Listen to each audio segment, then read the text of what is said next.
நேத்து இந்த கேஸ பத்தின ஆர்டிக்கிளும் பார்த்தேன். நெறைய நியூஸ் சேனல்லயும் இந்த கேஸ பத்தினத பார்த்தேன். பார்த்தோனே என்னடா மனுஷங்க இந்த காலத்துல இப்படியும் இருக்க முடியுமா? அப்படிங்கிற மாரி இருக்கு. இந்த கேஸ பார்க்கும்போது நம்ம 2006ல ஆசிஃபான்னு சொல்லி ஒரு குழந்தைய ஜம்மு அண்ட் காஷ்மீர்ல இந்த மாரி தான் பண்ணாங்க. அப்போ அது 2006.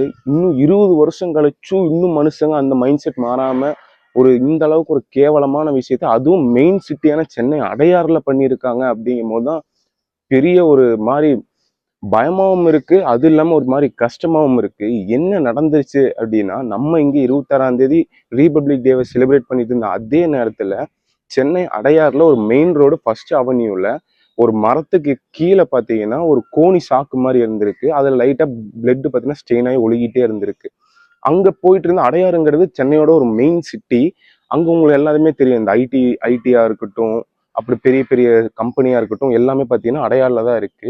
அந்த ரோடு என்னைக்குமே பிஸியா இருக்கிற ரோட்ல அந்த மாதிரி கோனிஸாக்கு ஒண்ணு பார்த்துக்கிறதும், அங்க இருக்கிற மக்கள், அங்க இருக்கிற பீப்புள்லாம் என்ன பண்ணிட்டாங்கன்னா, போய் ஓப்பன் பண்ண மாட்டாங்களே யாரா இருந்தாலும். அவங்க என்ன பண்ணிட்டாங்க, போலீஸுக்கு ஃபோன் அடிச்சிட்டாங்க. போலீஸுக்கு ஃபோன் பண்ணி இந்த மாதிரி ஒரு கோனிஸாக்கு இருக்குங்க. அதுல ரத்தமா ரத்தமா வருது அப்படிங்கும்போது போலீஸ் வந்து பார்க்கும்போது போலீஸுக்கும் ஒரு மாதிரி இருக்கு. என்ன அப்படின்னு தெரியல.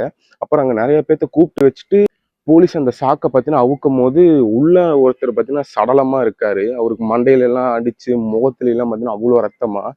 அப்புறம் அந்த உடலை எடுத்து இன்வெஸ்டிகேஷன் பண்றாங்க. நிறைய காணாம போனவங்க பட்டியல்லாம் வச்சிருப்பாங்க. அதுல தேடி பார்க்கறாங்க. அதுல யாரும் அந்த மாதிரி தெரியல.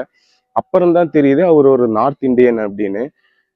இவரு எங்க வேலை பார்த்துட்டு இருந்திருக்காருன்னு பார்த்தீங்கன்னா, சென்னை அடையாறுல அங்க இருக்கிற ஒரு சென்ட்ரல் பாலிடெக்னிக் காலேஜ்ல தான் பார்த்தீங்கன்னா, இவரு ஒரு செக்யூரிட்டியா வேலை பார்த்துட்டு இருக்காரு. இவரு மட்டும் இல்ல, இவரு கூட அவங்க ஒய்ஃபும் ஒரு 2 வயசு ஒரு ஆண் குழந்தை, ஒரு சின்ன குழந்தையும் பார்த்தீங்கன்னா, அதே காலேஜ்ல நிறைய பில்டிங் ஒர்க்ஸ்லாம் ஆகிட்டு இருக்கு. அதுக்கு செக்யூரிட்டி வேலைக்காக இவரு வந்தாரு. நிறைய பேர் தெரியும் நார்த் இந்தியால இருந்து வர்றாங்கன்னா, சில பேர் தனியா வருவாங்க. இல்ல குடும்பத்தோட வந்துருவாங்க. அந்த மாதிரி இப்போ ரீசெண்டா ஒரு 2 மாசம் கூட இல்லைன்னு தான் சொல்றாங்க. அந்த சென்ட்ரல் பாலிடெக்னிக் காலேஜ்ல பார்த்தீங்கன்னா தங்கி அங்க செக்யூரிட்டி வேலை பார்த்துட்டு இருந்திருக்காங்க. இந்த சம்பவம் எங்க நடக்குதுன்னா 25ஆம் தேதி நடக்குது. ஞாயிற்றுக்கிழமை அதே காலேஜ்ல ஒரு கெமிஸ்ட்ரி டிபார்ட்மெண்ட் அப்படின்னு சொல்றாங்க. அந்த இடத்துல இந்த சம்பவம் நடக்குது. இவர் கௌரவ் குமார், அந்த இறந்த ஒரு பேர் வந்து கௌரவ் குமார். அவங்க மனைவி அவங்க குழந்தைங்க பார்த்தீங்கன்னா அதே இதுல வசிச்சுட்டு வராங்க. அவரும் அன்னைக்கு நைட்டு பார்த்தீங்கன்னா வெளியே ஏதோ வாக்கிங் மாதிரி போயிருக்காரு, இல்லை கடைக்கு ஏதோ போயிருக்காருன்னு நினைக்கிறேன். அந்த டைம் அப்போ அவங்க ஒய்ஃபு கதற சவுண்டு அவருக்கு கேட்குது. என்னப்பா நம்ம விட்டுட்டு வந்தோம் கதறாங்களே அப்படின்னு சொல்லி அவர் ஓடி ஓடி போய் பார்க்கும்போது இந்த 6 பேர் நாயின்னு கூட சொல்லக்கூடாது. ஒரு சைக்கோ சைக்கோ அந்த மாதிரி ஒரு 6 பேர் பார்த்தீங்கன்னா, ஒரு 6ல இருந்து ஒரு 10 பேர் அந்த அந்த லேடியை என்ன பண்ண முடியுமோ அதை பண்ணிட்டு இருக்கிறத அவர் கண்ணால பாக்குறாரு. பார்த்து போய் அந்த 6 பேர் 10 பேர் இருக்கும்போது இவர் போய் கேட்கிறாரு, தட்டி எல்லாத்தையும் நவுத்தி விட்டுட்டு போறாரு. ஆனால் இவரால முடியல. அப்புறம் அங்க இருக்கிற ஒரு ராடு கம்பி எடுத்து இந்த கௌரவ் குமாருங்கிறவர் தலையில அடிச்சிடுறாங்க. அவரும் அதே இடத்துல மயங்கி விழுந்துட்டு இருக்காரு. அந்த குழந்தை இவங்க 2 பேரும், அதுக்கு 2 வயசு தான் ஆச்சு. இருந்தாலும் அது கதறுது. அந்த குழந்தை பார்த்தீங்கன்னா கதறுது. அவங்க ஒய்ஃப் அவர் கண்ணு முன்னாடியே எல்லாம் பண்ண வேண்டியதெல்லாம் பண்ணிட்டு அந்த ஒய்ஃப் அங்கேயே அவங்க உயிரை எடுத்துடுறானுங்க. அப்புறம் இது பார்த்து இவங்க ஹஸ்பண்டை விட்டோம்னா இவர் போய் சொல்லி கொடுத்துறான்னு சொல்லிட்டு அவரையும் கொலை பண்றாங்க. அப்புறம் இது ரெண்டும் பார்த்துட்டு இவங்க 2 பேரும் இறந்துட்டாங்க. அந்த குழந்தை நைட்டு கதறுது. ஒரு மனுஷங்க எப்படி இருக்கானுங்க பாருங்க. சில பேத்துக்குலாம் அந்த லைட்டா ஒரு பிளட் ஸ்ட்ரெயினை பார்த்தாலே தலை சுத்தும். இவனுக்கு இந்த அளவுக்கு ஒரு கொடூரத்தை பண்ணிட்டு அந்த குழந்தை அழுகிறத பார்த்து அந்த 2 குழந்தை அந்த காலை பிடிச்சி தரையோட தரையை அடிச்சு அந்த குழந்தையும் அந்த இடத்துல சாவடிச்சிருக்காங்க. இது வரைக்கும் போலீஸுக்கு தெரியாது. அந்த ஒரு பையில இருக்கிற ஒரு சடலம் மட்டும்தான் அப்படின்னு நினைச்சிட்டு இருந்திருக்காங்க. அப்புறம் அங்க இருக்கிற சிசிடிவியை பார்த்து அப்புறம் அவர் ஜோப்ல பாத்தீங்கன்னா ஒரு ஸ்லிப் மாதிரி வச்சிருக்காரு. அதுல இந்த காலேஜ் அட்ரஸ் அதெல்லாம் இருந்திருக்கும் போது தான் தெரியுது, ஓகே இவர் அங்க வேலை செய்யறவர்னு. அங்க போய் இன்வெஸ்டிகேஷன் பண்றாங்க. பண்ணும் போது தான் தெரியுது அவர் பீகார்ல இருந்து அவங்க ஃபேமிலியோட இங்க வந்து வேலை பார்க்கறது தெரியுது. அது வரைக்கும் தெரியாது இவங்க 3 பேர்த்தையும் இவங்க கொலை பண்ணிட்டாங்கன்னு போலீஸுக்கு தெரியல. தரணியில இருந்து ஒருத்தவங்க பாத்தீங்கன்னா இந்த ஒரு 2 வீலர்ல கொண்டு வந்து இந்த சடலத்தை கொண்டு வந்து போடுறாங்க. அந்த அடையார் மெயின் ரோட்ல வந்து போடுறாங்க. அதை வந்து சிசிடிவி மூலியமா போலீஸுக்கு தெரிய வருது. அப்புறம் அந்த வண்டி நம்பரை வச்சு ட்ரேஸ் பண்ணும்போது 7 பேர் பிடிபடுறாங்க. அந்த 7 பேர் விசாரணை நடத்துறாங்க. அதுல 5 பேரை கைது பண்ணியிருக்காங்க.